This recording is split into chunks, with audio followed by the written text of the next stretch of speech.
Hi, my name is Travis McVeigh. I'm an anesthesiologist from Dallas, Texas. I host a podcast called Thank You Notes at Ars Longa Media.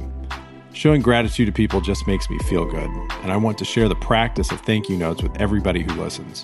I write thank you notes to people and then bring them on the show to read it to them. Past guests have included my high school teachers, my friends, other physicians, and a couple of internet celebrities.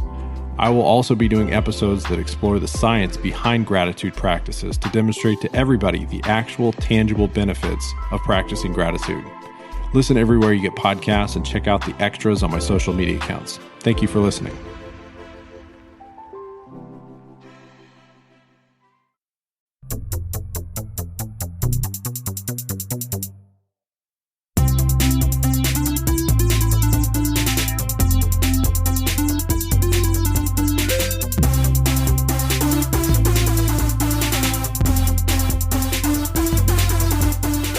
Welcome to the Inside the Board Study Smarter series dedicated to helping you learn to think like a question writer so you can study smarter, not harder, and succeed on your exam. All right, welcome to the Inside the Board Study Smarter podcast. I am Patrick Beeman, your host. Today we are launching our Internal Medicine Step 2 Study Smarter series. This is just going to be a handful of episodes because we'll be moving into our Step 1 Study Smarter series here at the end of March, early April. We just got back from AMSA, had a great time meeting some students there. Check out our main podcast channel for interviews and some advice we got from students and other educators in the space that we recorded live at AMSA's convention. As well, just a reminder, our all-audio QBank, Step 1 is powered by Exam Circle and Lecturio, and Step 2 is powered by Online MedEd. The beta iOS app is going to come out any day now. So if you are already a subscriber to the All Audio QBank, keep watch for an email from us on the changes that will be required to access the content. I know I've been saying this app's coming out this month, next month for quite a while, but it's actually being reviewed by Apple now, and we've just had to go back and make some changes and tweaks here or there before it's actually approved and released, but any day now. For those of you who want to get access to early pricing on the All Audio QBank, we do have a way of delivering that content via Podbean. So if you go to insidetheboards.podbean.com or click the link in the show notes, you can sign up, get the early access pricing, and then you'll have access to the content on the iOS beta app as well as our cross-platform full app, which, I hesitate to say it, but should be out for a May release. We're at least on track for that. And just a reminder, we have the ITB main podcast as well as the Medical Mnemonist, spelled like mnemonics, which is focused on accelerated learning techniques and study hacks. That podcast is live now. We are going to be launching 2 other additional podcasts, one for physiology and then an expanded version of Step 2 Secrets. So go to insidetheboards.com, sign up for our email list to be notified when we release that content. It's going to be exclusively in our app, and it's high yield, MedEd for free, like you've come to expect from us. As always, we thank you for listening. Let's dive right into today's content. All right, everyone. Welcome to the Step 2 Study Smarter series. My name is Stuart Bryant. I am one of the hosts here at Inside the Boards, and I am joined today with Dr. Patrick Beeman, our co-founder and CEO of Inside the Boards, here today. Actually, I'm taking the title Chief Question Officer because it sounds like cooler and closer to what I do. Awesome. Maybe I'll be like a chief podcast officer. I don't know. We'll see how figure this out. Yeah. But yeah, today we're here to talk to you guys about Step 2 questions. Really, this will be very dedicated kind of content, not a whole lot of anecdotal material, but just sort of running through questions. And I think we're going to really focus today on cardiology, right, Patrick? That's true. And just a reminder, our all audio Q bank, go to insidetheboards.com. These questions are from our friends at Online MedEd, who power our Step 2 version of the all audio Q bank. So if you like this type of content, you can get straight up questions in our all audio Q bank powered by Online MedEd. So that's my only plug. Awesome. All right, let's start. I'll read this one. A 56-year-old male presents with sudden onset crushing substernal chest pain. Gotta love chief complaints like that. It is present at rest and worse with exertion. He says he's never felt the pain before. He's pale, cool, and diaphoretic. Past medical history is positive for hypertension and cigarette smoking. His vitals show a blood pressure of 110/70, a heart rate of 120, respirations are 22, and his O2 sats are 95% on room air. He's clutching his chest and is in obvious distress. His physical exam's otherwise normal. Sublingual nitroglycerin was administered, as was aspirin in the field. A 12-lead EKG demonstrates no ST segment changes, but there is a new left bundle branch block. What is the best next step in the management of this patient?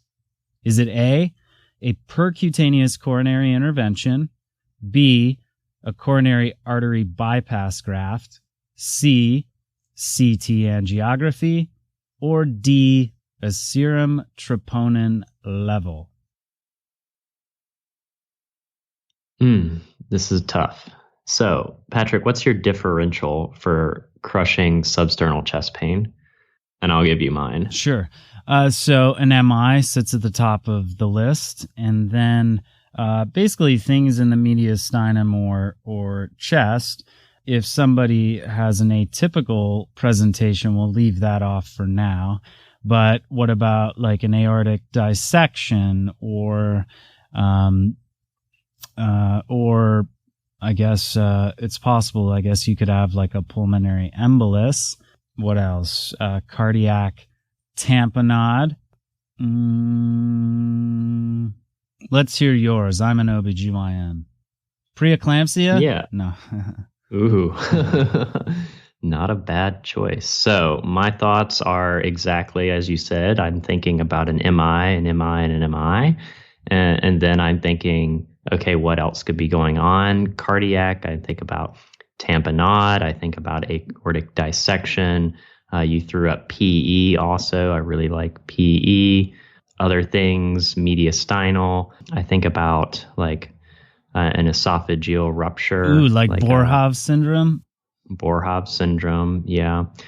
And then I think there's one more that I'm leaving out here because I think I have 6 that I think about, but we've got 5. So I think we've really hit the major ones, don't you think?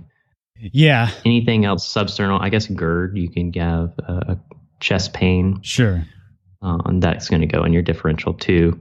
Of course, that's not going to be something that's going to kill you, right? Right. And less described, especially on boards, as crushing substernal chest pain. I feel like that descriptor is kind of a dead ringer on the exams for an MI. Exactly. So one thing I'm leaving off, but oh well. It'll come to me eventually. So this guy's aortic aneurysm. Pain. Yeah, crushing chest pain. Yeah, I guess it's lower. It's lower on my list, but it's there. Yeah. Yeah. All right. So we'll stick with MI as the 5 in the differential, top 5 in the differential for crushing substernal chest pain on USMLE Step 2 or like an IM shelf.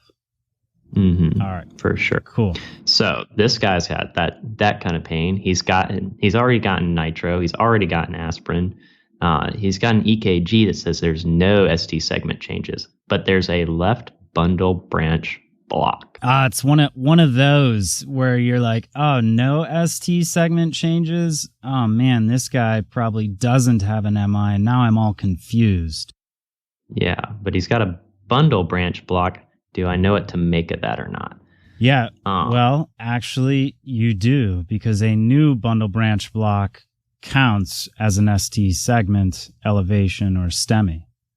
Exactly. So if we know that the patient is having crushing chest pain, that it's not relieved with nitroglycerin and aspirin, and has a new bundle branch block, what are we going to do? We're going to go to the cath lab, right? Yep. First things first. So my answer here is going to be go to the cath lab, get PCI, hopefully save some heart, right? Oh, dude, we forgot angina. Oh, yeah, that's the sixth one. There you go. Yeah. All right. Sorry. To continue with our discussion of MI. There it is. Oh, I knew it was going to come up, right? Yeah. So anyway, angina aside would have been relieved if we had given nitroglycerin, so that kind of runs off. We're going to go to the cath lab. We're going to open up their coronary vessels and hopefully get some perfusion and help save their heart, right? Yep.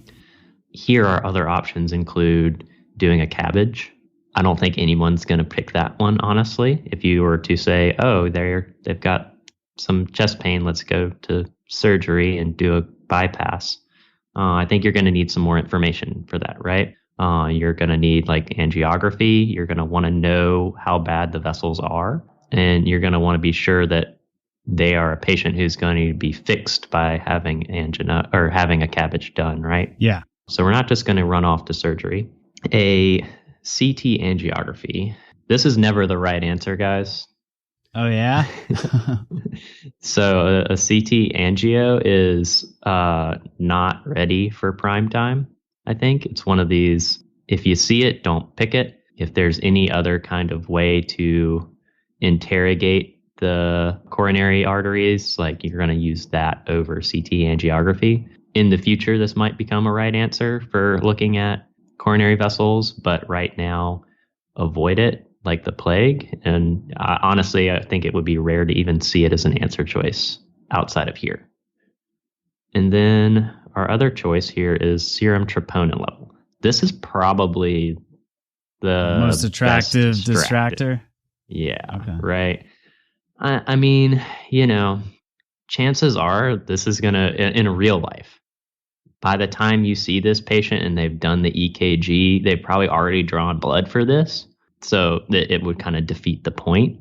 But for your test, you already have proof that they're having an MI based on a new left bundle branch block, right? Yeah. If you have the EKG findings that are diagnostic of an ST elevated or of a myocardial infarction, you don't need troponin to characterize to be sure. You have to think about your pretest probability here. Which is high. If you see this guy and you're 95% sure they're having an MI and you're 5% sure they could be having like a dissection or a PE or something, what is a troponin going to give you once you know they have a new left bundle branch block? Even if it's a likelihood ratio increase of, say, it doubles your chances. So you're 95% sure and now you're like what? 97% sure? Yeah. Like, how useful is that for you guys? Right. So what you're going to want to do is, at this point, we know he has risk factors. We know he has chest pain. We know he has a new left bundle branch block. Let's go ahead and get this guy some treatment. And this comes into like the whole, door to cath time, right? Yeah. Like, I think 90 minutes is the rule right now, or the goal. Some ERs are trying to do faster than that. Like, I've heard ERs have a door to cath of like 30 minutes, actually. And that's obviously the sooner the better. But for testing purposes, you're looking for a patient who presents within 3 hours. Oh, sorry, I interrupted you. What were you saying? What else for PCI? So we were talking about how fast you want to get to the cath lab. The rule is 90 minutes. It's not like a stroke where, you have once they were last seen normal, that's when the clock starts ticking. It's more about when they get to the ED. So that the goal is 90 minutes, and I think that's in general.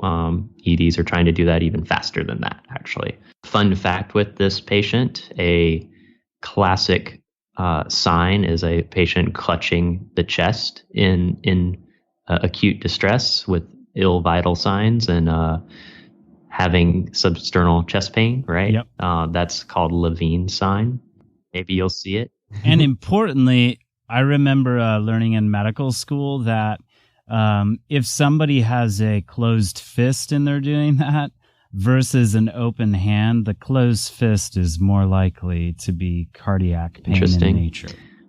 I would love to see the study that found that. Yeah, it could just be anecdotal from the cardiologist's experience, but still, perhaps a useful sign if you walk into an ER room and somebody's sitting there with a closed fist against their chest instead of an open hand. I don't know, though. I don't think that'll be on the test. Yeah, there are enough heart attacks where we could study this stuff if we wanted. True. All right.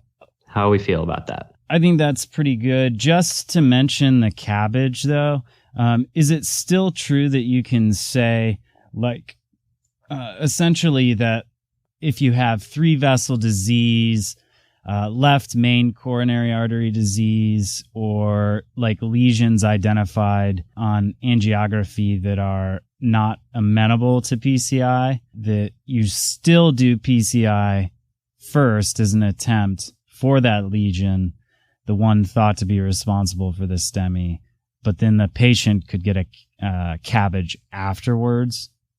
Yeah, I think the real deal, so definitely 3-vessel disease, definitely left main disease can buy you a cabbage. So, but they're not going to do that like straight from the ER. We still need to characterize this heart attack for the patient. And, a 12-lead EKG, if they gave you the EKG and you knew where the vessel was or the vessels involved based on that, you would still probably go in, do PCI, do angiography, figure out what vessels were occluded and which ones needed bypass before we jump to the OR and just start plugging in vessels willy-nilly, right? Yep. All right, cool. Then let's move on. Next question, you're up. Okay. So we have a 52-year-old man. He comes in for, surprisingly, chest pain. He doesn't have this pain currently. He's a computer engineer and is mostly sedentary. However, with exertion, he develops substernal crushing chest pain that is relieved by rest. He has hypertension and hyperlipidemia. His vitals are afebrile. His heart rate is 76. His blood pressure is 136/92, and he's respiring at 16 breaths per minute. There's no tenderness of the chest wall. EKG shows no abnormalities, and chemistries from 3 months ago are normal. What is the best next step? Should we do either no further workup, a stress or an exercise stress EKG, a nuclear stress test, or a left heart catheterization? Ooh. All right. So this dude has essentially stable angina, correct? That would be a thought, right? Okay. You've got chest pain. It's better now. You get it when you're doing stuff, and then it goes away when you take a break. That's what I'm going with. That's how I'm going to operate here. And by the way, you'll find in clinical practice, if you get somebody who shows up in your ER or triage, if you're an OBGYN, there is nothing better than walking in that room after seeing the chief complain on the computer and them saying, yeah, but I don't have this now. That is always a better situation.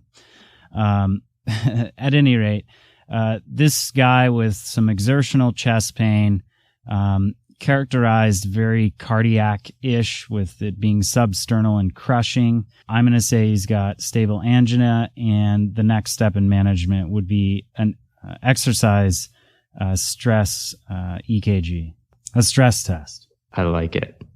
stress test is for the angina patient a perfect choice. So I am going to hold. I'll give you a situation where that's not a good thing. Okay. To have the chief complaint no longer present. Ooh, okay. So, say this was our previous patient, has substernal crushing chest pain. They've had it for the past hour. They've come to the ED. They've waited, and now you're seeing them. And now they say, I don't really feel it anymore. They're still feeling tired. You do an EKG. There are ST segment changes.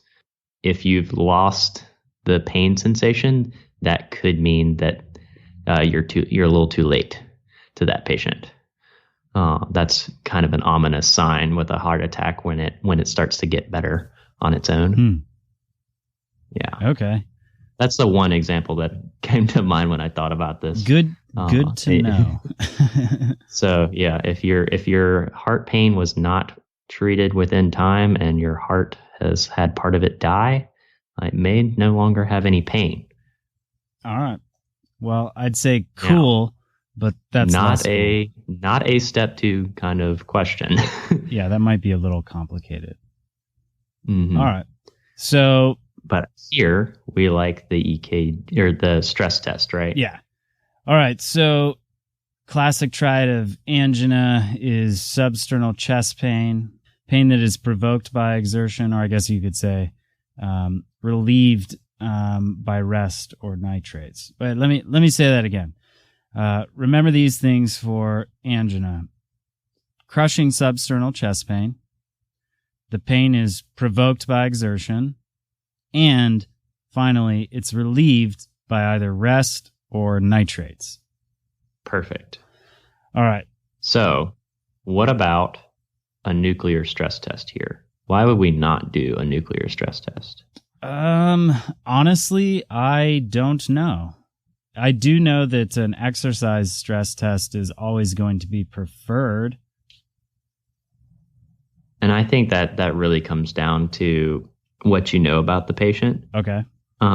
Here, so a nuclear stress test, I think it's kind of hard to delineate these two now. But if you were to do an exercise stress test and to see EKG changes with typical angina, like you might have with this patient, you probably don't need a nuclear stress test. Now, if you do the exercise stress test and you don't see those changes, maybe you would get some better characterization by doing a nuclear stress test, but that's a more invasive test. You're giving somebody the technetium 99 or whatever. They have to do, scans, then they get worked out, and then they do more scans. So it's a longer test. It's a more expensive test. And I feel like, if we're going to argue from a practicality standpoint, if we're going to see changes with an exercise stress test, particularly in a sedentary person, we might not need the nuclear stress test, right? Okay. Yeah, that makes sense. I think it's hard to argue, though. I think there is a choice to be made, or a decision to be made by which one you would do. One thing that I want to clarify for people, because this trips me up, a nuclear stress test is not the same thing as a chemical stress test, right? Yeah. So when I was kind of trying to delineate these, that was something that was getting me early on, was I was thinking that if you were doing a nuclear stress test, they were going to be giving you something to look at the heart, but they were also going to be giving you chemicals to make your heart go faster. So a nuclear stress test is essentially an exercise stress test plus radioactive isotopes.